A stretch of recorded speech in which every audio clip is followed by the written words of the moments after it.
Hi everyone, कैसे हो। आप बोलोगे सर कैसे क्या हो, मतलब कल की न्यूज सुन के और डिसअपॉइंट हो चुके रहोगे। May be somewhere you might be expecting कि शायद ये एग्जाम अभी जुलाई में होगी ही नहीं, क्योंकि बहुत टाइम से न्यूज आ रही थी ना, शायद पोस्टपोन हो जाएगी पोस्टपोन हो जाएगी सब, और 1.5 महीना तो पोस्टपोन हो ही चुकी है। एंड अभी भी दिमाग में वही थॉट होगा, अभी कह तो रहे सितंबर में होगी, बट एक्चुअल में होगी नहीं होगी शायद नहीं पता हमें। And that is absolutely true, मतलब मैं भी यही कहूंगा कि सितंबर में होगी या नहीं होगी, that is something that we do not know, हमें नहीं पता। ओके, सो अब क्या करें नेक्स्ट 1.5 महीने के लिए, 2 महीनों के लिए क्या करें। सी, ढंग से आप वेकेशन तो एंजॉय कर ही नहीं पाओगे। मतलब इफ आई टेल यू कि 1 महीने का ब्रेक दे दो, that might not even be possible. So वो थॉट दिमाग से हटा दो। आप लोगों ने शायद कल से ऑलरेडी बहुत सारे वीडियोस देखे होंगे कि हर एक टीचर या हर एक पर्सन जो इस फील्ड से जुड़ा हुआ है वो आपको कुछ ना कुछ एडवाइस, कुछ ना कुछ स्ट्रैटेजी बता रहा होगा। Okay, so I thought I might as well give you one of, I'll give you a strategy, I'll give you an advice और I'll give you a suggestion। And आप देखो, जरूरी नहीं कि आप यही फॉलो करो जो मैं कह रहा हूं, बट आप में से शायद कुछ लोग इस आइडिया से, इस स्ट्रैटेजी से कनेक्ट कर जाओगे। And maybe next 1.5 months might not be that difficult for you। Okay, so मैं क्या कहना चाहता हूं, अच्छा, या मैं ये क्यों कहना चाहता हूं, उसके लिए मैं एक आपको रीजन बताता हूं। Okay, now physics, chemistry, maths is something that I absolutely love. ये 3 सब्जेक्ट जो है, इसलिए मैंने 10th के बाद जेई चूज की, 11th 12th में की जेई की पढ़ाई बहुत अच्छे से की, एंड इवेंचुअली जेई मैंने निकाल दिया। मतलब I had scored an all India rank of 1263, 1263, and then ठीक है कि फिर आईआईटी के अंदर चला गया, and then I did chemical engineering, but वो सब आगे की चीज है। ठीक है, नाउ 11th 12th में when I was studying physics, chemistry and maths, I loved those subjects, वो सब्जेक्ट्स पसंद थे।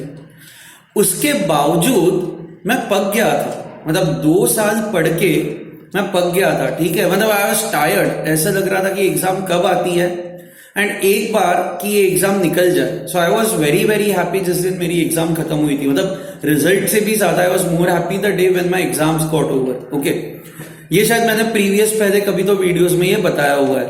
ओके, नाउ द रीजन क्या था ये, मतलब फिजिक्स, केमिस्ट्री, मैथ्स पसंद तो थे, तो उसके बावजूद why was I tired? I was tired because I studying for the exam. Okay, 2 years में ही मैं एग्जॉस्ट हो चुका था।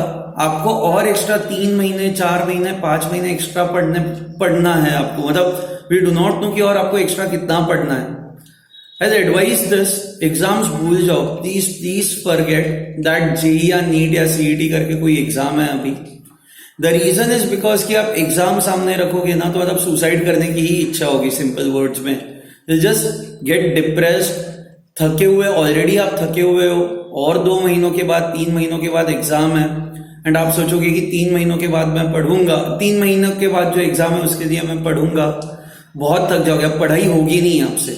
ओके, दूसरा ऑप्शन ये भी है, मैं आपको ये कह सकता हूं कि एक काम करो, आप 1 महीना ब्रेक दे दो एंड 1 महीने के बाद पढ़ाई स्टार्ट करो। बट डर वही है ना कि कोई एथलीट होता है, ओके, कोई स्पोर्ट्स पर्सन होता है, आप उसको बोलोगे ना 1 महीना तो ब्रेक दे दे एंड 1 महीने के बाद तो खेलना चालू कर, उसको इंजुरीज होती है। तो even when they are in a break, मतलब जैसे फुटबॉल होता है, फुटबॉल की जो फुटबॉल सीजन होती है वो अगस्त से मई तक होती है, तो बीच में जो 3 महीनों का ब्रेक होता है ना, उन 3 महीनों के ब्रेक में ये जो प्लेयर्स होते हैं वो अपने फिटनेस पे काम करते ही रहता है। द रीजन इज बिकॉज कि अगर जो पूरा ब्रेक दे देंगे, तो when they come back in जुलाई और when they come back in August, they'll get injuries। वो खेलेंगे तो they'll get injuries, क्योंकि उनकी मसल्स, उनके बोन्स प्रिपेयर्ड ही नहीं होते। बाय द सेम लॉजिक, अगर जो आप 1 महीना अभी ब्रेक दे देते हो और फिर आप बोलते हो कि फिर 1 महीना ढंग से पढ़ेंगे, 1 महीने के ब्रेक के बाद पढ़ाई और डिफिकल्ट हो जाएगी आपको, आप पढ़ ही नहीं पाओगे। अगर जो मैं आपको ये कहूं कि आप एक काम करो कि दिन में 1-2 घंटे ही पढ़ो, तो भी ऐसा होगा कि 1-2 घंटे अगर जो अभी पढ़ोगे, तो 1 महीने के बाद अगर जो आप सोचोगे कि 7-8 घंटे पढ़ेंगे, तो वो भी नहीं होगा। सो आपको पढ़ाई भी चालू रखनी है, आपको एग्जाम के बारे में भी नहीं सोचना है। तो क्या कर सकते हैं हम लोग, what is the way out? See, I tell you, as a teacher आपको जेई के लिए या नीट के लिए जितना नॉलेज चाहिए होता है ना, उतना मेरे पास है। बट इसके बावजूद every day I study, every day I pickup new books, मैं डिफिकल्ट लेवल के क्वेश्चंस अपने एंड पे सॉल्व करते रहता हूँ ना। हालांकि मुझे पता है कि ना ही ये जेई में ऐसे क्वेश्चंस पूछे जाएंगे, ना ही सीईटी में और ना ही नीट में। Still I keep doing that. What is the reason for it? The reason for it is because I love my subjects. Physics and chemistry मुझे बहुत पसंद है, एंड बिकॉज वो मुझे बहुत पसंद है एंड मुझे पता है कि मुझे कोई एग्जाम के लिए तो पढ़ना नहीं है, तो जो चीजें मुझे पसंद आती है, जो टॉपिक्स मुझे पसंद आता है, मैं उनको पढ़ते जाता हूँ आराम से, अपने हिसाब से मैं पढ़ता जाता हूँ. सो अगर जो आप मुझे बोलोगे ना कि सर आप अभी दिन में 8-10 घंटे पढ़ सकते हो क्या, मैं बोलूंगा मैं खुशी खुशी पढ़ सकता हूँ, क्योंकि मुझे किसी एग्जाम के लिए नहीं पढ़ना है, मुझे खुद के लिए ही वो चीजें पढ़नी है, बिकॉज मुझे वो सब्जेक्ट्स पसंद है. तो आप उस माइंडसेट से अगर जो पढ़ना स्टार्ट करोगे कि भूल जाओ आपका सिलेबस. मान लो कि अगर जो आप नीट पढ़ रहे हो, आपको बायोलॉजी पसंद है, आपको मान लो हार्ट के बारे में पढ़ना है, तो जरूरी नहीं कि आप एनसीईआरटी उठाओ या नीट के रिलेटेड ही चीजें पढ़ो. For next 1 month you have to just ensure that you are reading something, and फिर आप हार्ट के बारे में डीप में पढ़ो ना. आप गूगल ओपन करो, आप विकिपीडिया ओपन करो, आप यूट्यूब के वीडियोस देखो, वो सारी चीजें इन डेप्थ नॉलेज देने की कोशिश करो ना. इवन तो वो नीट में नहीं पूछा जाएगा, that is fine, but at least आपका माइंड जो है वो चलता जाएगा. सेम थिंग फिजिक्स, अगर जो आपको पढ़नी है, आपको फिजिक्स के मान लो सारे टॉपिक्स नहीं पसंद आते, आपको बस मान लो मैकेनिक्स ही पसंद आता है, तो करो 10 दिन 12 दिन बस मैकेनिक्स पढ़ते रहो. किसी को मैथ्स पसंद आती है, किसी को ऑर्गेनिक केमिस्ट्री पसंद आती है, तो जो पसंद आता है ना बस उसी को पढ़ते रहो. एंड वो सोचो ही नहीं कि ये लेवल के क्वेश्चंस एग्जाम में पूछे जाएंगे या नहीं पूछे जाएंगे, या ये एग्जाम में आएगा या नहीं आएगा. एग्जाम भूल जाओ. वी डोंट इवन नो आपकी एग्जाम होगी या नहीं होगी, होगी तो कब होगी, कौन से क्या कहते हैं एनवायरमेंट में वो एग्जाम होगी, तो आप छोड़ दो यार. इवन गवर्नमेंट को भी नहीं पता आपकी एग्जाम कब देनी है. मतलब अभी तो उन्होंने एक डेट दे दी है, बट उन्हें भी नहीं पता ना ये केसेस कैसे बढ़ने वाले हैं, नहीं बढ़ेंगे. तो एटलीस्ट फॉर नेक्स्ट 1 month मैं यही कहूंगा कि आपका ना बुक्स से टच नहीं छूटना चाहिए, आपका माइंड एप्लीकेशन से टच नहीं छूटना चाहिए. आपको पेपर्स नहीं देने हो तो पेपर्स भी मत दो. पेपर्स दे दो तो हमेशा वो थॉट्स क्रिएट हो जाता है, अरे इस पेपर में इतना ही स्कोर आया, इतना ही स्कोर आया, तो वापस वो एग्जाम का प्रेशर क्रिएट होता है. तो पेपर्स भी मत दो. पेपर से ये तो 1 महीने बाद स्टार्ट करो, अब अगस्त में स्टार्ट करो. For next 1 month only focus on reading that you like. Okay, आपने साइंस क्यों चूज किया था वो सोचो, एंड जो भी पसंद है बस उसी को पढ़ो, उतना ही पढ़ो. एक ही टॉपिक, एक ही सब्जेक्ट, कोई फर्क नहीं पड़ता. You have to just ensure that you are reading, you are applying your mind, and you are applying your mind where you like. Okay, जहां पे जो आपको पसंद है वहां पे आप आपका माइंड अप्लाई कर रहे हो. ओके, सो आप देखो 2 साल के पढ़ाई में कौन से टॉपिक्स आपको बहुत पसंद आए हैं, एंड अगर जो आप उनको पढ़ते हो और आप पढ़ सकते हो, आपको ऐसा लगता है अरे ये टॉपिक करने में मजा आ रहा है, तो ये पढ़ो. ओके, कोई सेट पैटर्न नहीं है, कोई तरीका नहीं है, ठीक है.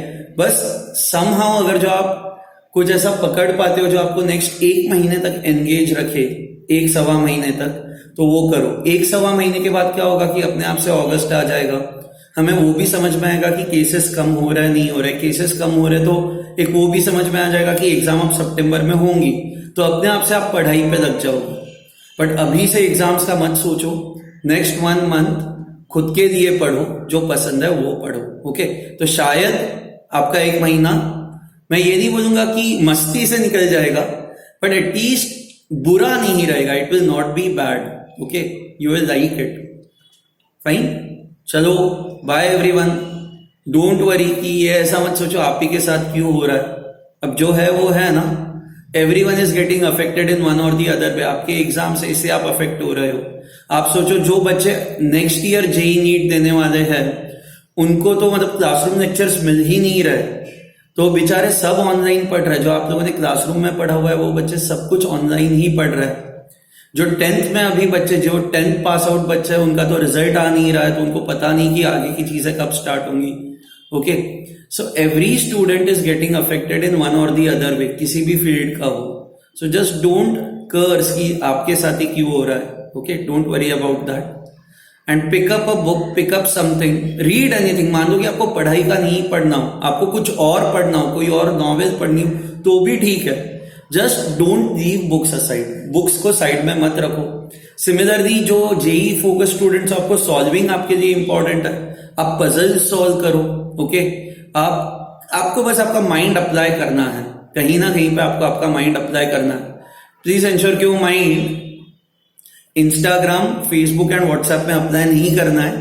ठीक है, so pick up something, what do you say, creative, कुछ क्रिएटिव पिक करो एंड वहां पे आपका माइंड अप्लाई करो।